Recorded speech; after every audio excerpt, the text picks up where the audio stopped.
बीडचा बिहार झालाय असा प्रश्न सातत्याने विचारला जातोय। याचं कारण बीड जिल्ह्यातलं वाढतं गुन्हेगारीकरण। त्यातच संतोष देशमुख या मसाजोगच्या सरपंचांचाच निर्घृण खून झाला आणि बीडबद्दल देशपातळीवर मोठी चर्चा सुरू झाली। याच गुन्हेगारी विरोधात अधिवेशनात आवाज उठवल्यानंतर तात्काळ बीडच्या पोलीस अधीक्षकांची बदली करण्यात आली। आता नवनीत कावत हे बीडचे नवे पोलीस अधीक्षक आहेत।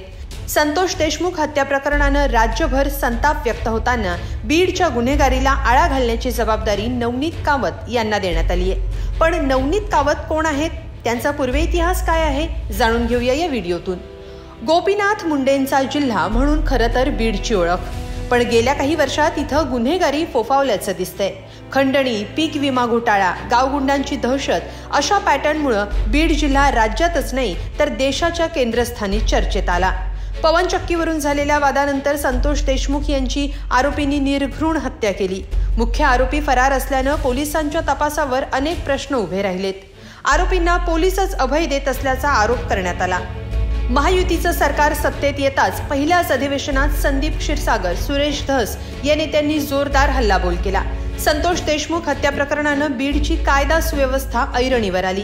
विरोधकांच्या आक्रमक पवित्र्यानंतर मुख्यमंत्री देवेंद्र फडणवीस यांनी बीडचे तत्कालीन पोलीस अधीक्षक अविनाश बारगळ यांची तडकाफडकी उचलबांगडी केली। त्यांच्या जागेवर नवीन पोलीस अधीक्षक म्हणून नवनीत कावत यांची नियुक्ती करण्यात आली आहे। बीड पोलीस अधीक्षकपदी नियुक्ती होण्यापूर्वी नवनीत कावत हे छत्रपती संभाजीनगर इथं पोलीस उपायुक्त पदावर कार्यरत होते। नुकताच त्यांनी बीडचे पोलीस अधीक्षक म्हणून कारभार हाती घेतलाय।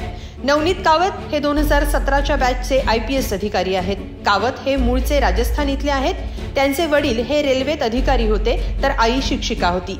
नवनीत कावत यांचं 6वी पर्यंतचं प्राथमिक शिक्षण हे मुरादाबादमध्ये झालंय, तर 6वी ते 12वी पर्यंतचं शिक्षण हे सैनिक स्कूल चित्तोडगडमध्ये झालंय। 10वी, 11वी आणि 12वी मध्ये नवनीत यांनी सैनिक स्कूलमध्ये पहिला क्रमांक पटकावला होता। पुढे नवनीत यांनी IIT रुरकी मधून इलेक्ट्रिकल इंजिनिअरिंगची पदवी घेतली। शिक्षण पूर्ण झाल्यानंतर खासगी कंपनीमध्ये नवनीत यांनी डिझाईन इंजिनियर म्हणून नोकरी केली। त्याचवेळी त्यांनी स्पर्धा परीक्षेचीही तयारी सुरू केली।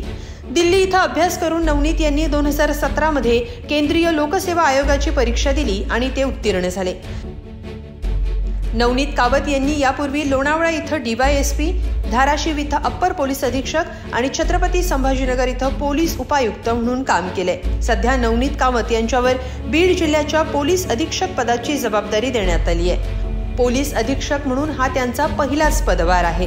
पदभार घेतल्यानंतर लगेचच त्यांनी शस्त्र परवान्यांबाबत महत्त्वाचं पाऊल उचललं। बीडमध्ये शस्त्र परवान्यांचे तपासणीचे आदेश देत गरज नसलेले शस्त्र परवाने रद्द करण्याची कारवाई करणार असल्याचं SP नवनीत कावत यांनी सांगितलं। दरम्यान संतोष देशमुख यांच्या हत्या प्रकरणाचा तपास CIDच्या पथकाकडून सुरू आहे, पण बीडमध्ये वाढत्या गुन्हेगारीमुळे वातावरण तापलेलं आहे। खास करून पोलिसांच्या तपासावरून मोठी टीका होतीये।